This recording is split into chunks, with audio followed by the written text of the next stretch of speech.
Geek Myths, a novel about life, love, and the pursuit of sonic screwdrivers.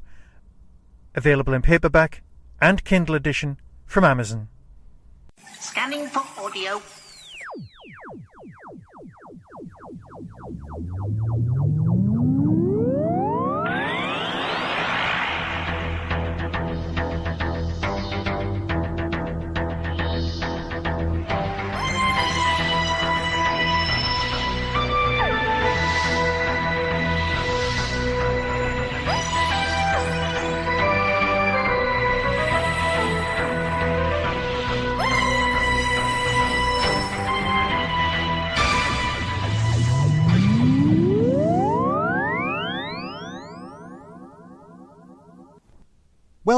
Welcome to another Tin Dog podcast. This time talking about main range release from Big Finish number 244, Warlock's Cross. Now recently we've had some particularly good 7th Doctor stories. Now I know that for some people the last story wasn't their favourite, but what we've had is Ace and the 7th Doctor and older Mel. But here in this story we've got the 7th Doctor of the New Adventures, the later New Adventures, the one who's good at messing about with time. We've almost got the Doctor from the 1996 movie, the pre-regeneration one, the one who's used to playing God. This is a more subtle, more scary, and yet completely recognisable 7th Doctor because he's with Klein. Klein is one of the most complicated of companions.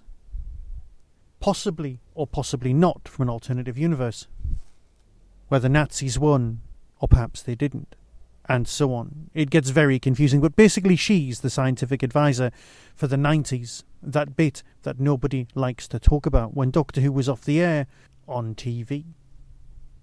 So, in this story you've got the aftermath of the earlier Cyberman storyline.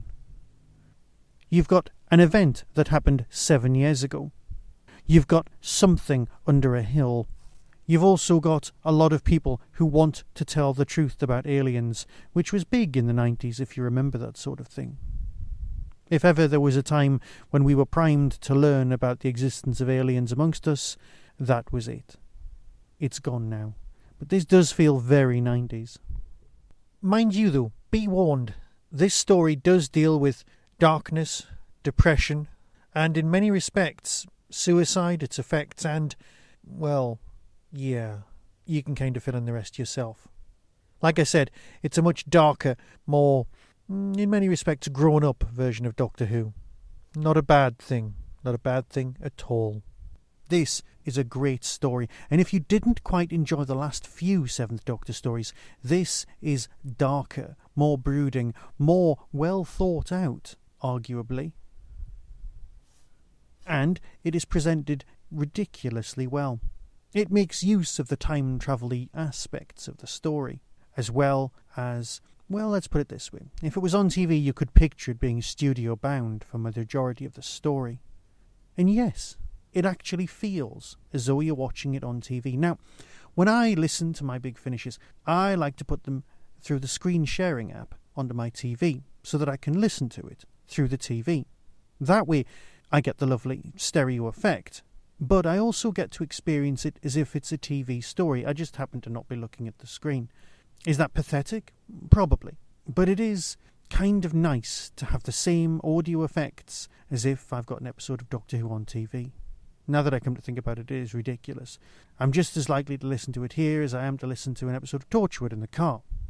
But that's just personal choice, and it's not important. What is important is that this is a great story, but it's one of those stories that if you talk too much about, I'll give too much away and I will spoil your enjoyment, and you know me well enough to know that I'm not here to do that.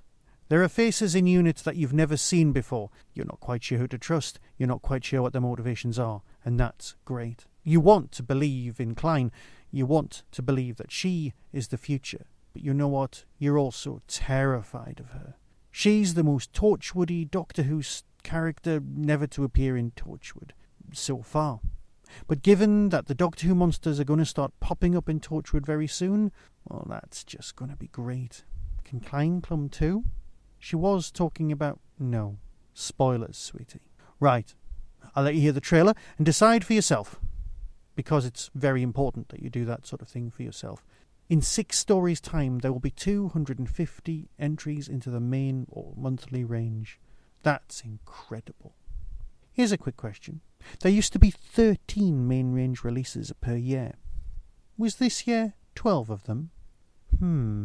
That is something I'm going to have to check up on. I'm sure no one's really noticed, have they? Right, here's the trailer. Have a listen. See what you think. This is a nice, dark, new adventure-y type story. And if that's the sort of Seventh Doctor you like, this is for you. Be seeing you. Open skies! Open skies! Open skies! No secret prisons! Open skies! Open skies! No secret... Dr. Elizabeth Klein to see Colonel McKenna. I'm expected. Coming soon from Big Finish Productions. Becoming a familiar face around here, Dr. Klein. Doctor Who, Warlock's Cross. Hey, what's that? Excuse me, gentlemen. Is this the way to the Cascade of Crystal Tears and Archimedes 4 Kappa Chevron? I'll take that as a no. Colonel, that isn't necessary. Elizabeth! Long time no see. I know you. Don't I know you? It's you, isn't it? You're the Doctor. I fail to see the humour in this situation for either of us. So long restrained. I don't know what your game is, Doctor, but I don't have time to play it. Last time we met was... you'll have to excuse me, but when was it? 7 years ago. 7 years, 3 months, and 19 days. We're going back to Warlock's Cross. Big Finish. We love stories.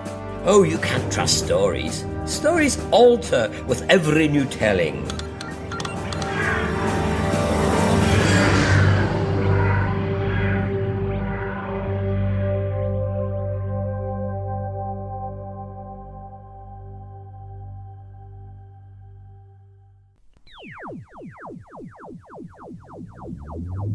That was the Doctor Who Tin Dog Podcast, available on iTunes, YouTube, Twitter, RSS, Vimeo, and across the internet. Doctor Who and its associated properties are all copyright and trademark of the BBC. No infringement is intended. Why not become a supporter by visiting patreon.com/tindog. Contact the show on tin-dog@hotmail.co.uk. The Tin Dog Podcast is a founder member of the Doctor Who Podcast Alliance.